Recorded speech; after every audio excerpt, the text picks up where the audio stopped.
नमस्कार, आदाब, सत श्री अकाल। इस वक्त हम मध्य प्रदेश के जबलपुर में एक बहुत ही महत्वपूर्ण प्राचीन ऐतिहासिक इमारत पर हैं, एक मॉन्यूमेंट पर हैं, जिसे 64 योगिनी मंदिर के नाम से जाना जाता है। 64 योगिनी का जो कॉन्सेप्ट है, बेसिकली तंत्र विद्या की इन शक्तियों के बारे में हमें प्राचीन ग्रंथों में जिक्र मिलता है और इन योगिनियों को समर्पित भारत में जगह जगह मंदिर हमें देखने को मिलते हैं। तो इस वक्त हम 64 योगिनी मंदिर जबलपुर में हैं, जो जबलपुर के प्राचीन स्मारकों में एक विशेष स्थान रखता है। और हमारी खुशनसीबी कि हमारे साथ मिस्टर शिवम दुबे आर्कियोलॉजिस्ट भी जुड़े हुए हैं। सर, स्वागत है आपका। हम इस मंदिर के बारे में आपसे जानना चाहते हैं। बेसिकली 64 योगिनी का जो कॉन्सेप्ट है हिंदुइज्म में कहाँ लाया करता है और क्या है ये? क्या ये शैविज्म से जुड़ा हुआ है या वैष्णव धर्म से जुड़ा हुआ है? कृपया प्रकाश डालें। देखिए, 64 योगिनियों का जो कॉन्सेप्ट है, स्पेशली जो योगिनियों का कॉन्सेप्ट है, ये बेसिकली बहुत ओल्ड ट्रेडिशन रहा है। ओके। लेकिन ये जो 7th 8th सेंचुरी के बाद का जो टाइम पीरियड आया है, उस टाइम पीरियड में ये कॉन्सेप्ट जो है वो बहुत बूम कर गया और इसके पीछे तंत्र का, 10 महाविद्या का और बाकी इन सभी चीज़ों का एक इम्पोर्टेंस रहा है। अब जैसे बुद्धिज़्म हम देखते हैं, बुद्धिज़्म के अंदर भी एक पर्टिकुलर टाइम पीरियड पे हमको तंत्रिज्म देखने को मिलता है। आइदर ये जैनिज्म हो या फिर हिंदुज़्म हो, हर जगह तंत्र का एक महत्वपूर्ण स्थान रहा है।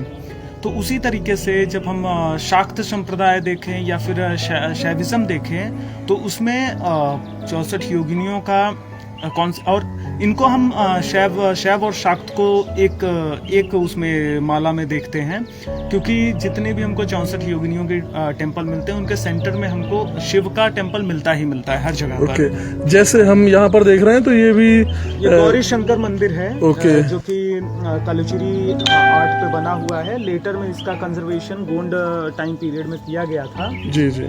और तो इसी तरीके से हम इसको तंत्र साधना से जोड़कर देखते हैं जी। हालांकि इसके पीछे जो कॉन्सेप्ट है कि जो 64 योगिनी का टेम्पल है कि सर्कुलर ही क्यों होता है। नॉर्मली लोगों का ये यक्ष प्रश्न रहता है कि ये सर्कुलर ही क्यों रहता है। जी। तो ऐसा नहीं है कि सारे सर्कुलर टेम्पल रहते हैं। हमारा जो खजुराहो का मंदिर है, जिसको 64 योगिनी टेम्पल्स में से सबसे प्राचीनतम मंदिर में से एक माना जाता है, ओके, वह मंदिर जो है वो चौकोर है। चौकोर, राइट, ठीक है। और उसके अलावा हमको जो सर्कुलर टेम्पल्स मिलते हैं मितावली में, जबलपुर के अंदर, और उड़ीसा के जो मंदिर हैं 64 योगिनी का, वो सर्कुलर है। तो उसके पीछे का एक आर्किटेक्चरल जो कॉन्सेप्ट है वो बहुत मायने रखता है। जब आप 64 या फिर 74 या फिर 84 जितनी प्रतिमाएं यहाँ पर स्थापित हैं, अगर उनको एक सेंटर की तरफ आप फोकस करने की कोशिश करेंगे, एक मंडल का निर्माण करेंगे, तो उसको केंद्र जो है जी, वहां तक हर प्रतिमा का point of view, eye view पहुंचना चाहिए। ओके। तो जब सर्कुलर में हम देखते हैं ना, तो सर्कुलर के अंदर एक स्ट्रिंग बनता है। बिल्कुल बिल्कुल। यदि 360 डिग्री पे हम चक्कर में अगर इनको बिठाते हैं, तो निश्चित तौर पे हर एक का फेस जो है वो सेंटर की तरफ का निर्माण भी होता है। बिल्कुल बिल्कुल। तो उस पॉइंट ऑफ व्यू से वो वास्तु का अगर कॉन्सेप्ट पढ़ के हम देखें, तो ये बड़ा सिंप्लीफाई लगता है। जी जी। ठीक है। अब इसके ऊपर अगर बात करना चाहे तो बहुत बड़ी बड़ी बातें हो जाएंगी कि इसके अंदर जितने स्कल्पचर्स हैं उनके जो नामकरण हुए, फिर इसमें जो देवियां हैं उनके कईयों के नाम जो है वो जो मूल 64 योगिनी के संस्कृत ग्रंथ हैं उसके अंदर नहीं मिलते हैं जी। कुछ के मॉडिफाइड हैं, तो उसमें जाएंगे तो वो बहुत ज्यादा डेंस टॉपिक हो जाता है। अभी बेसिकली इसको लिमिटेड रखते हैं फॉर द आर्किटेक्चर, आर्ट और एक रिलीजियस जो पॉइंट ऑफ व्यू। बहुत धन्यवाद सर। मेरी एक जिज्ञासा है और बहुत सारे हमारे दर्शकों और पाठकों की, जो कि हमारे पेज से पुरातत्व से जुड़े हुए हैं, उनकी जिज्ञासा अक्सर रहती है कि ये जो मूर्तियां हमें देखने को मिलती हैं, जैसे यहाँ भी आप मूर्तियों को देखेंगे, किसी भी योगिनी की प्रतिमा आप देखेंगे तो वो एक विशेष तरीके से खंडित है।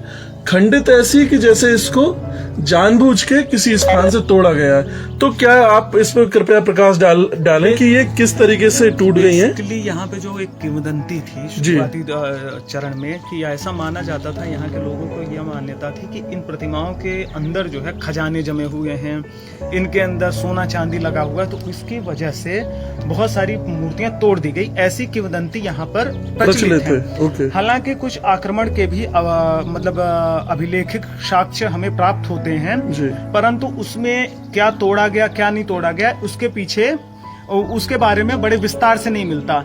जब आर.डी. बनर्जी की पुस्तक के अंदर जब इस मंदिर का हम ग्राफ देखते हैं, फोटोग्राफ देखते हैं, ओल्ड फोटोग्राफ जब हम देखते हैं तो उसमें क्या हमको मिलता है कि ये जितना भी ऊपर का जितना भी हम छत अभी वर्तमान समय में देख रहे हैं ये उपलब्ध नहीं था उस वक्त मतलब 1936-35 के समय की मैं बात कर रहा हूँ। उस समय ये मूर्तियां यहाँ पर थी, कई प्रतिमाएं खंडित थी, कई प्रतिमाएं खंडित नहीं थी। तो ऐसे स्थिति में जब देखते हैं तो जो यहाँ की किंवदंती है कि लोगों ने इसको धन की लालसा में तोड़ डाला।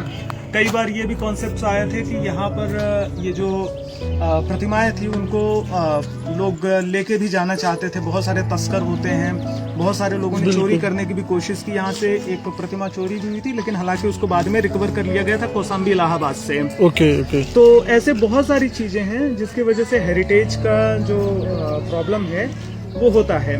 तो हम वैसे भी देख सकते हैं इजिली, जैसे ये सारे हम देख रहे हैं, ये सारे अपने पुराने जो यहाँ के अवशेष हैं वही हैं जी। ठीक है, ये पिलर हुआ या फिर ये छज्जा हुआ जो कंजर्व किया गया है, तो वो ये जो है आर्कियोलॉजिकल सर्वे ऑफ इंडिया द्वारा कंजर्व किया गया है बाद में। इसको देखने के बाद हमको पता चलता है कि हम इससे आइडिया लगा सकते हैं कि कहाँ पर कितने पार्ट्स मतलब गिर गए थे 100%, जिनको फिर से रेस्टोरेट किया गया है, फिर जिनका रेस्टोरेशन का काम किया गया है। जी मैं यहाँ अपने दर्शकों को बता देना चाहता हूँ कि ये जो क्राफ्टेड जो पत्थर दिखाई दे रहा है ये पुराना आर्किटेक्चर है, जैसा कि शिवम सर ने भी बताया। और ये बाजू में आपको जो सिंपल पत्थर दिख रहा है ये एएसआई का काम है।